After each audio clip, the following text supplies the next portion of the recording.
Right. So I just watched episode 5 and 6 of Murderbot. I feel like we are a bit off script now. It's been following the plot of the book relatively well. It's a little different now. I'm going to withhold judgment on whether that's a bad thing until I finish the season and know where they're going with it. But they were fun episodes. They've invented a character that was definitely not there in the books. This, what was her name? Labibi or something? They pick her up kind of randomly and very, it feels a bit forced. Basically, after Murderbot shoots itself to save its clients, and they're all like, we gotta save it, and they're trying to carry it into the ship. Uh, this lady shows up who claims to be a Delta Fall survivor because Delta Fall, as reminder from last couple episodes, has been eradicated by rogue sec units. That was super suspicious. Even if you didn't know she was an added character, I feel like you'd be like, hmm, that I have my doubts. And she was very strange. I think the reason they've included her was to kind of show the corporate world of the setting, because the primary characters that Murderbot is interacting with is not a very good showcase of the world, because they're from Preservation Ox, which is very different from the corporate rim, and they're kind of giving that other side. I think they're doing that for world building reasons, and also for like when she turns on them to add extra tension, and also so that when Murderbot shoots her, they can be like, oh my god, he's so dangerous. I guess that's what she's here for. Little strange as a character.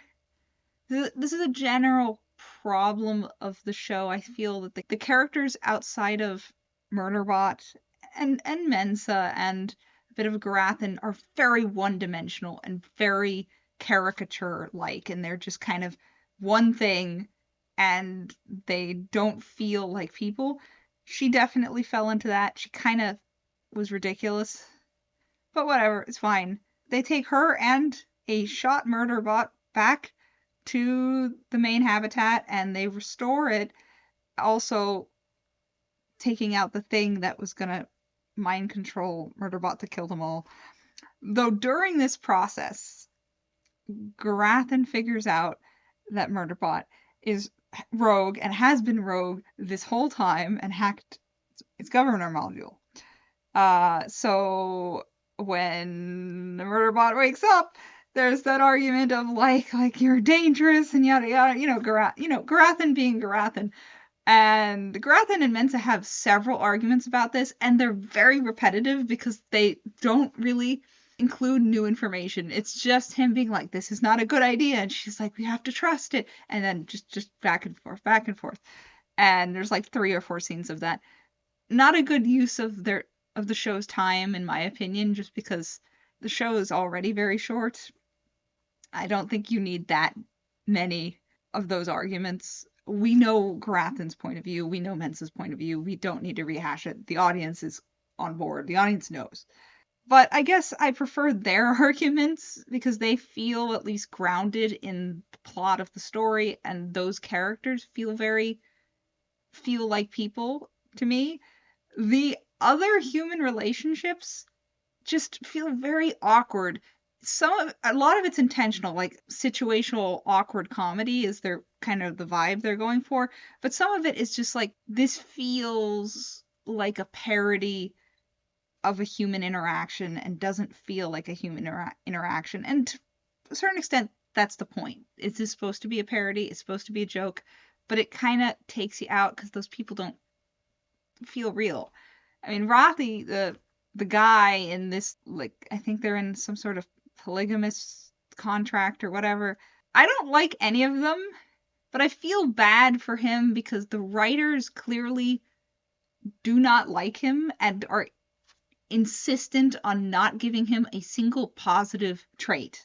Like, they won't even let him be good at playing that musical instrument that shows up for 2 seconds. He has to be bad at everything. They refuse to give him something he's good at. It feels mean-spirited on the writer's standpoint of being like, oh, he just sucks. And I'm like, well, you should give him something. Usually when you have a trio or a group, you give them one thing that the audience can be like, oh yeah, they're that thing, right? They're good at this, they're good at that. They have that with Mensa and Garathan a bit because they're doing things, and the other people in the background, we have not a clear idea of what they do. And Rothi in particular, we don't know anything about like what his skill set is, and it doesn't seem like he has one because every time something comes up, he can't do it or doesn't know it, or his whole point is to be a fool. And it feels like the writing is trying to make him a fool of him. And I just think it's mean-spirited. It doesn't sit well with me. I know this is a fictional guy that I feel bad for, but it's just like, write him as a person. Write them all as people. It would be funnier and more and come off as more sincere if they felt like people. That's just my opinion. It also would contrast Murderbot's real life even better with Sanctuary Moon as a contrast, because Sanctuary Moon is supposed to be, over exaggerated and ridiculous, and having the real world be just a little more grounded would balance that out a bit. But they're kind of both ridiculous, just ridiculous in different ways. I do like how they use Sanctuary Moon. Garathan assumes, because he finds so much downloaded content in Murderbot's head of Sanctuary Moon, and Garathan assumes, oh, it must be some code. It's not possible for this rogue security droid to actually be watching this show, and Murderbot so quickly is able to name very specific things when they ask, and it's so funny. It's so funny of them realizing, oh my god, it's actually a fan. So funny. And in the next segment, when Mensa and Murderbot go to trigger the emergency beacon to bring the corporation there to pick them up because something killed Deltfall, something's going to kill them, they need to get out of here. And they fly off to do that, and then it blows up, and they kind of crash with their ship, and they need to repair it. During that, there's a kind of Sanctuary Moon subplot where Murderbot's supposed to have the mechanics manual for that ship downloaded to its brain, and doesn't, to make more room for Sanctuary Moon, which pisses off Mensa. And then later it ends up using Sanctuary Moon as a calming thing because Mensa goes through one of her panic attacks that this show has invented. I did like utilizing that, of her being like, this is a pointless, stupid show that now we can't fix the thing because you have it in your head instead, and then using it and it being useful to her was an interesting mini arc. And it is interesting addressing the panic attack itself and them kind of connecting using that. If that's the only reason they put these panic attacks into Mensa's character, I will think it was not the strongest call. But I'm going to withhold my opinions on it until the end, because they might be trying to do something else with it. I'm going to wait on that. For convoluted reasons, Murderbot needs to use one of its fiber optic nerves to connect with the ship to turn the ship on so that they can fly off. And that means Mensa performing a very gruesome medical procedure on Murderbot's back. Conceptually wild, kind of nuts. It would have been fine as like a minute long gag, but it kind of drags on, in my opinion. Like, I get what they're going with the comedy, but I think it just was a little too stretched for a scene. It didn't need to be that long. That's Mensa and Murderbot's plot. While that's happening, Labibi, the new character they've invented, is like trying to weasel in there and try to get their maps or something and get into their hub system, and then eventually threatens Garathan and holds them all at gunpoint. It's kind of ridiculous. Like it's very difficult for one person holding a gun to manage to hold all of these people hostage. It's kind of believable because of how clearly non-violent that group of people is, because it's so obvious. If any one of them kind of tackle her at a weird angle, she won't be able to do much, and she's kind of tiny.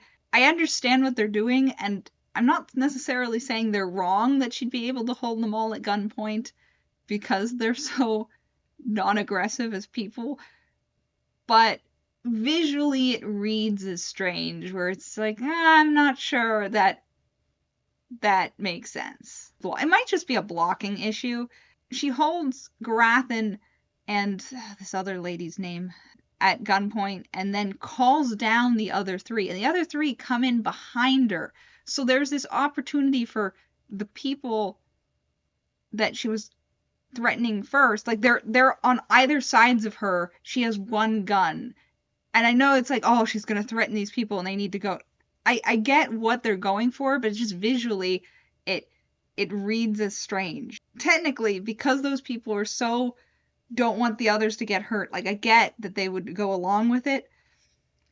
It visually reads weird.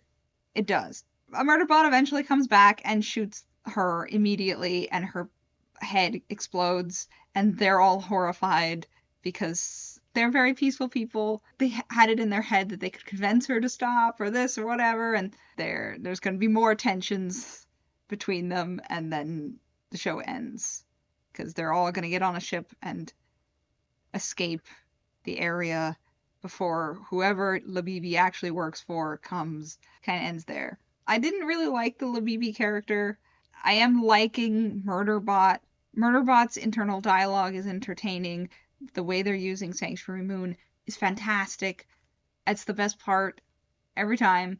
I look forward to seeing the rest, though, because I want to see what they're going to do. I'm curious about how they're going to adapt the ending of All Systems Red and how much they're going to...